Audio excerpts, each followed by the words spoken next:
પડીને તવાફનો મોકો મળે, તવાફ તસ્બીહ zikr અસ્કાર જે કંઈ હોય તે સરા પર 6 વાગે તમારે 6 થી 6:30 વાગ્યાથી લઈને 8 વાગ્યા સુધી નાસ્તાનો ટાઈમ છે, બરાબર.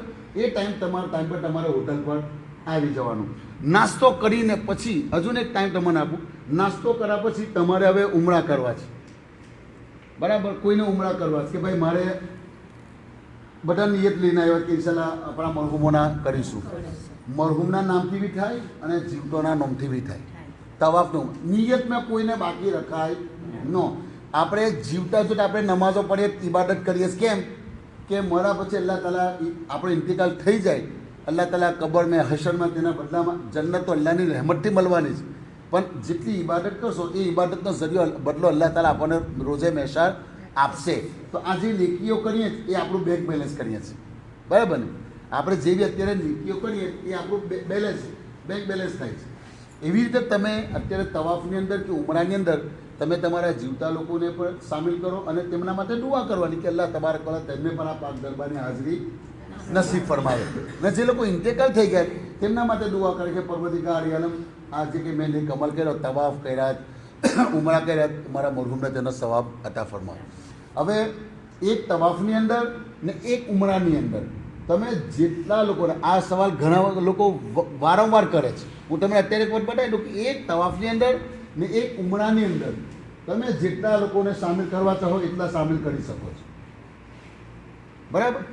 આપણે ઘેર જેવી રીતે એક કુરાનખાની કરીએ છીએ, એક કુરાનખાની કરીએ એટલે પછી કે ભાઈ હુજુર સલ્લલ્લાહુ તાસને ગોસે પાકને પછી મારા ખાનદાનના ઉમ્મતને કુલ ઉમ્મતને બક્ષી દેવાના. આ જ રીતે આપણે સવાબે કરીએ છીએ. એવી રીતે તમે એક ઉમરા અદા કરશો કે અલ્લાહ જેટલા મારા ખાનદાનના મરહુમ છે દરેક મરહુમને તેના સવાબ અતા ફરમાવો છે.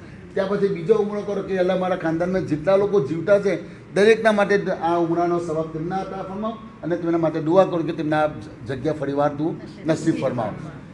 એટલે એક ઉમરાની અંદર ઉમરા કેવા ઉમરા આપણે જેવી રીતે કે અહીંયા એહરામ પહેરીને આવ્યા, હવે તમારે બીજા વખત ઉમરો કરવો તો અહીંયાથી જ એહરામ પહેરી લેવાનો, હોટલથી એહરામ પહેરવાનો. એહરામ ના કહેવાય, એ ચાદર કહેવાય છે.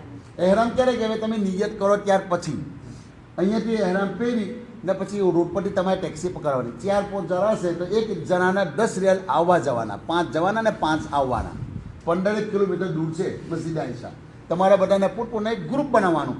આપણા આ 15-20-30 જણા છે એવું ગ્રુપ બનાવો કેમ અમને ફખર થાય કે ના અમારી પાસે જે ગ્રુપ આવ્યું હતું બહુ ભલી સમજીને રહેતું હતું અને એકબીજાને સહજ સહકાર આપતો હતો.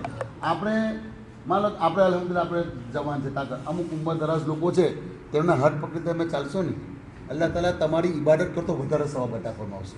કે અલ્લાહને તેના બંદાઓની ઇબાદત મખલુકની સાથે હુસ્ને સુલુક અને ખિદમત, ઇબાદત સે જન્નત મિલતી है, ખિદમત સે ખુદા મિલતા है. એટલે જેટલી એકબીજાની ખિદમત જે રીતે થાય તે રીતે આપણે કરવાની. પણ તમારા ગ્રુપની અંદર કોઈની હાથે કોઈને અનબનત ના થવું જોઈએ. જો તમારે એકબીજાને અનબનત થઈ જશે આખું ગ્રુપ તૂટી જશે, તેના અંદર અમે નહીં કરી શકીએ. એટલે બની શકે કોઈથી કંઈ થાય દર ગુજર કરવાનું. આપણે આટલા બધા ગુનાહ કરીને આવ્યા, અલ્લાહ આપણે આખી જિંદગીના ગુનાને માફ કરી દીધા તો આપણે મોમિન ભાઈ બહેનોને માફ નથી કરી શકતા? એટલું તો આપણે દિલ રહેમ થવું જોઈએ. હવે આ જગ્યા પર આવીને આપણું દિલ પથ્થર રહે તો પછી તેનો કોઈ મતલબ નથી. દિલ નરમ થઈ જવું જોઈએ આ જગ્યા પર. કેમ કે અલ્લાહ જેવી રીતે આપણે કે ભાઈ આ જગ્યા પર આપણે આવ્યા છીએ, ઉમરા કર્યા, નમાઝો પહેરી, ખાને કાબાના દીદાર કર્યા, આ બધી ઇબાદતો અલ્લાહની બારગાહમાં આપણી મકબૂલ છે, કબૂલ થઈ. એનું શું કોઈ ગેરંટી છે?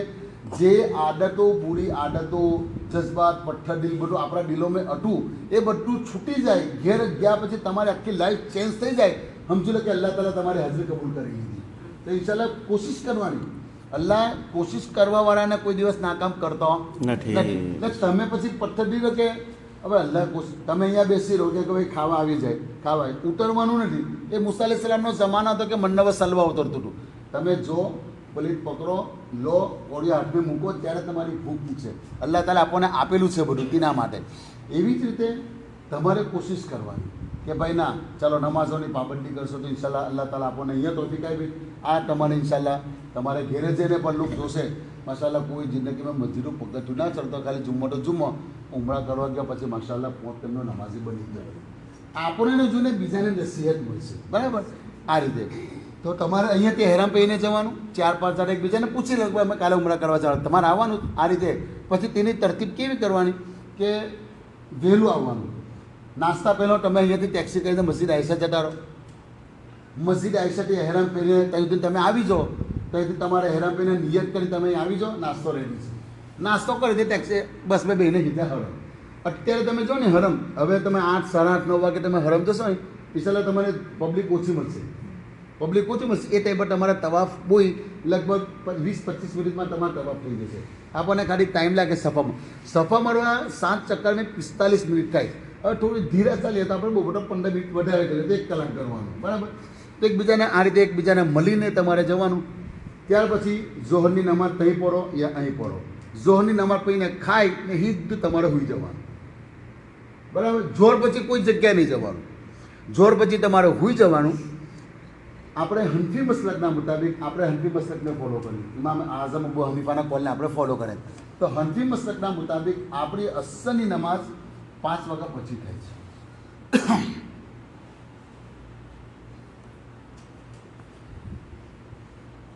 અસર 5 વાગે છે, 4:49 છે. એટલે આપણે 5 વાગે અસરની નમાઝ પઢવાની. હવે તમે અહીં પઢો કે પછી હરમ જઈને પઢો. હરમ જઈને પઢશો તમારે કેવો ફાયદો કે 5 વાગ્યાથી તમે નીકળશો તો મગરિબની અઝાન થતાં સુધી તે પહેલાં સુધી તમે અસરની નમાઝ પઢી શકો છો. હવે આપણે કસર નમાઝ પઢવાની છે. ઝોહર, અસર અને ઈશા સુન્નતો બધી પઢવાની, પણ જે 4 રકાતવાળી નમાઝ છે ને એ નમાઝોને આપણે 2 પઢવાની. અને મા બહેનો મસ્જિદમાં હોય તો ઇમામની પાછળ આપણે નમાઝ નથી પઢવાની તમારે. હા, અગર જમાત થતી હોય ને લોકો ઊભું થાય તો ખાલી આમ તો ઊભું થઈ જવાનું. કોઈને કોઈ જાતના ફિતના તો તમને કોઈ 10 સવાલ ના કરે.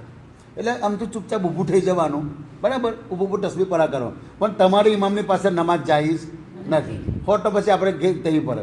તમે લોકો આપણે ઇમામની પાસે પડતા હોય તો તમારે 4 પઢવાની પૂરી. ઇમામ પરાવતા અને ઇમામની પાસે પડો તો 4. ઘણા લોકો નથી પડતા. પછી 65 રકાત આપણી કસર કરવાની. ત્યાર પછી અસર જો મગરિબ પઢો. મગરિબ પડીને તમે આવો હોય તો તમે આવી શકો. ઈશા પડીને આવવું હોય, ઈશા પડીને તરત નીકળી જવાનું. થોડો દરેક નમાઝ પછી આપણે એકલા નથી આવ્યા. અહીં 1-2 લાખની પબ્લિક નથી, લાખોની પબ્લિક છે. 30, 40, 50 લાખ પબ્લિક આવે છે, બરાબર. હજમાં એક લિમિટ, હવે કોઈ લિમિટ નથી રહેતી ઉમરાની.